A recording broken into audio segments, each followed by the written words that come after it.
বন্ধুরা, এতক্ষণ আমরা 2 এর দাগের অঙ্কটা দেখেছি। এবার 3 এর দাগের অঙ্কটা দেখব। কি বলা হয়েছে সেটা একটু পড়ে নিই আমরা। হ্যাঁ, সুবীর কাকা বলছে 176 টাকা মূল্যের একটি ঘড়ি বিক্রয় করেছে। ঠিক আছে? বিক্রয় মূল্য হচ্ছে 176। যদি ঘড়ি বিক্রয় করে সুবীর কাকার 12% ক্ষতি হয়, ঠিক আছে? তাহলে হিসাব করো সে কত টাকায় ঘড়িটি কিনেছিল। এবার এখানে কিছু বলেনি, মানে 12% ক্ষতি আছে, ঠিক আছে? কিছু যদি না বলে দেয় কার উপর ক্ষতি, সুতরাং সেটা আমরা বলেছি কস্ট প্রাইসের উপরেই ধরবো, ঠিক আছে? আর যদি বলে দেয় বিক্রয় মূল্যের উপর ক্ষতি লাভ বলে দেয়, ঠিক আছে, তাহলে বিক্রয় মূল্যের উপর ধরবো। যদি কিছু না বলে দেয়, অনলি ক্ষতি লাভ বলে দেয়, সেটা ক্রয় মূল্যের উপর ধরবো, ঠিক আছে? এবার তাহলে কী বলে ধরেছে 12% ক্ষতি হয়েছে, ঠিক আছে? তাহলে বিক্রয় মূল্য কত? যদি ক্রয় মূল্য 100 টাকা হয় আমরা ধরি, ঠিক আছে? বলছে ক্রয় মূল্যের উপর হিসাবটা করা হয়, ঠিক আছে? হচ্ছে ক্রয় মূল্য 100 হলে বিক্রয় মূল্য তাহলে হবে কি 12 টাকা কম, ঠিক আছে? তাহলে 88 টাকা, যখন ক্রয় মূল্য 100 টাকা, ঠিক আছে? যেহেতু এই যে তোমাদের এখানে বলেছে যে ক্ষতি 12%, ঠিক আছে? তাহলে সেটা ধরে নিতে হবে। 100 টাকা ধরলে ক্রয় মূল্য, এটা হচ্ছে 88 টাকা বিক্রয় মূল্য বিয়োগ করে, ঠিক আছে? তারপর কি বলছে? তারপর বিক্রয় মূল্য যদি 1 টাকা হয়, তাহলে ঐকিক নিয়ম হিসাবে ক্রয় মূল্য হবে 100/88 টাকা। আর বিক্রয় মূল্য হচ্ছে 176 টাকা বলেছে, তো 176 টাকায় বলেছে 176 টাকা বলেছে বিক্রয় মূল্য। তাহলে 176 টাকা হলে ক্রয় মূল্য কত হবে? ক্রয় মূল্য হচ্ছে 200 টাকা। এখানে দুটো জিনিস দেওয়া থাকে এইসব অঙ্কে। কী অঙ্ক দেওয়া থাকে?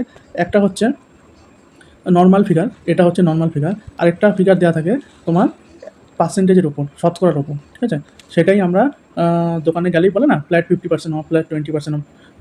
মানে কি 100 টাকা কি জিনিসটার দাম কি? না, জিনিসটার দাম 100 টাকা নয়।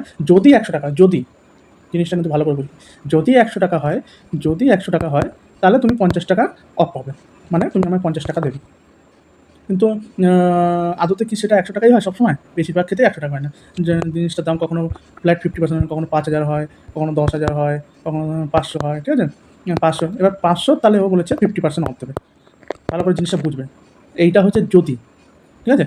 এটা হচ্ছে যদি, কিন্তু অ্যাকচুয়াল হিসাব হচ্ছে এটা, ঠিক আছে? সেই জন্য তোমরা মাঝে মাঝে ইসে হয়, এই বিক্রয় মূল্য ক্রয় মূল্য 100 টাকা ধরছে, 100 টাকা হচ্ছে, আবার ক্রয় মূল্য কীভাবে 200 টাকা বেরিয়ে গেল। এটা কনফিউশন আমার ছোটোবেলায় হতো, তোমাদেরও হবে। এটা হচ্ছে একটা যদি, সাপোজ ধরি এইটার হিসাব, 100 টাকাটা, 100 টাকা যদি হয় ক্রয় মূল্য, তাহলে তার 12% ক্ষতি হলে সেটা হবে 88 টাকা। কিন্তু আদতে অ্যাকচুয়াল ক্ষেত্রে তার ক্রয় মূল্য হচ্ছে 200 টাকা, সেই জন্য 12% ক্ষতি হয়ে 176 টাকা বিক্রি করেছে। জিনিসটা বোঝাতে পারলাম? এবার পরের অঙ্কটা আমরা দেখে নেবো। 3 অঙ্কটা হয়ে গেল। আর 4টা কী বলেছে? বলছে আনোয়ারা বিবি 10টি লেবু 30 টাকায় কিনে, ঠিক আছে? ক্রয় মূল্য 10টি লেবু 30 টাকা, প্রতি ডজন 42 টাকায় বিক্রি করলে হিসাব করে দেখি আনোয়ার বিবি কত % লাভ বা ক্ষতি হচ্ছে, এটা তোমার বার করতে বলেছে। তাহলে তার ক্রয় মূল্য, আমরা 10টা লেবু ক্রয় মূল্য যদি 30 টাকা হয়, একটি লেবুর ক্রয় মূল্য তাহলে 3 টাকা, ভাগ করলেই বেরিয়ে যাবে। এবার 1 ডজন, ডজন বলছে, ডজন মানে আমরা 12টা নর্মালি সবাই জানি। তাহলে 12টি লেবুর বিক্রয় মূল্য করেছে ও হচ্ছে 42 টাকা, ঠিক আছে? তাহলে একটি লেবুর বিক্রি মূল্য কত হয়? 42/12, 7/2 টাকা। তাহলে লাভ কত? 7/2। একটি মানে লেবু বিক্রি করে তার লাভ বা ক্ষতি কত হচ্ছে? ওর হচ্ছে 7/2 টাকা হচ্ছে বিক্রি করছে, আর কিনেছে 3 টাকা। 7/2 মানে কত? 7/2 করলে কত হয়? 3.5 টাকা হয়, সবাই জানি আমরা। 7/2 করলে 3.5 টাকা হয়, এমন করে ভাগ করে, ঠিক আছে?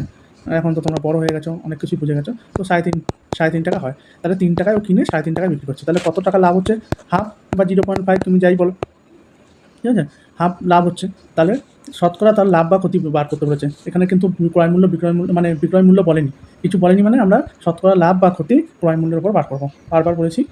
তাহলে সেমনই হিসাবে তো 3 টাকা যদি তার ক্রয় মূল্য হয়, তার লাভ হচ্ছে কত? হাফ, হাফ, ঠিক আছে? তাহলে আমাকে শতকরা হিসাবে বার করতে বলেছে, শতকরা। তাহলে 100 টাকার হিসাবে 1 টাকা হলে কত হবে? 3/2 লিখবো। তাহলে 1 টাকা হলে এই লিখবো না, সরি, এখানে হবে 1/2/3। আর 100 টাকা হলে কত হবে সেটা করে নর্মাল ক্ষেত্রে হয়ে যাবে 16.12%। যে কোনো একটা জিনিস তোমরা ফলো করতে পারো, লাভ বা ক্ষতি ক্রয় মূল্যের ওপর হিসাব হয়, ঠিক আছে?